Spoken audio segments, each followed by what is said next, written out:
Bien, donc pour la 7e année, nous présentons dans l'ancien chai aménagé d'Images Ventenac une exposition de vidéos et de cinéma qui est consacrée cette année aux clôtures et frontières.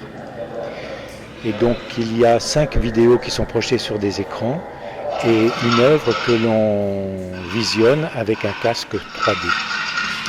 Alors, dans la première partie de l'exposition, il y a d'abord deux vidéos qui mettent en scène des clôtures, des murs de séparation. C'est d'une part une œuvre de Nira Pereg, une artiste israélienne, qui montre comment les juifs ultra-orthodoxes de Jérusalem s'enferment à la veille du Shabbat et se séparent du reste de la ville pour affirmer leur identité.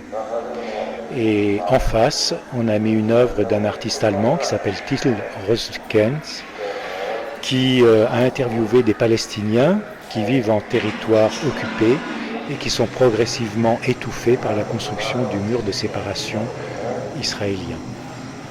Et accompagnant leur récit, ils dessinent leur enfermement de manière graphique, comme ça, sur l'écran.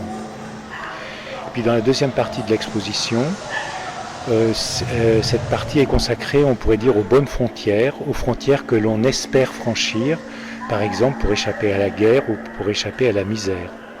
Et d'un côté, on montre les Espagnols républicains qui franchissent la frontière française à la fin de la guerre civile pour échapper à la dictature de Franco.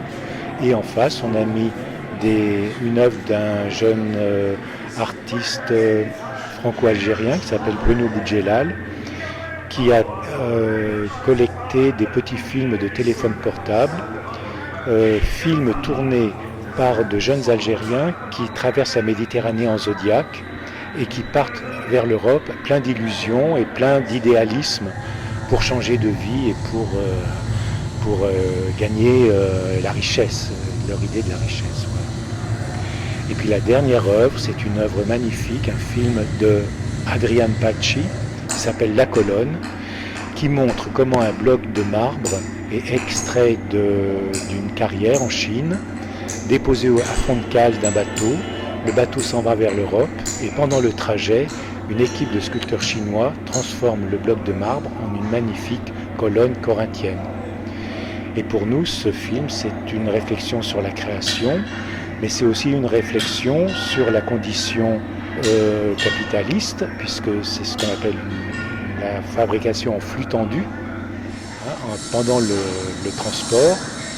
Et puis c'est aussi une métaphore de la transformation des gens qui franchissent des frontières.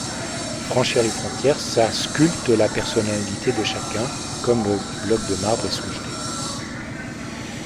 Et puis la dernière œuvre, c'est donc une œuvre d'une jeune artiste coréenne que l'on voit en 3D avec un casque et qui est une sorte de recréation imaginaire de la zone démilitarisée entre la Corée du Nord et la Corée du Sud.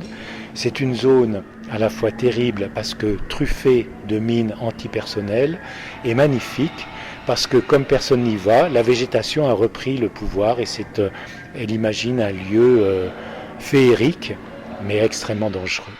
Voilà, c'est notre vision des frontières et des clôtures dans cette exposition.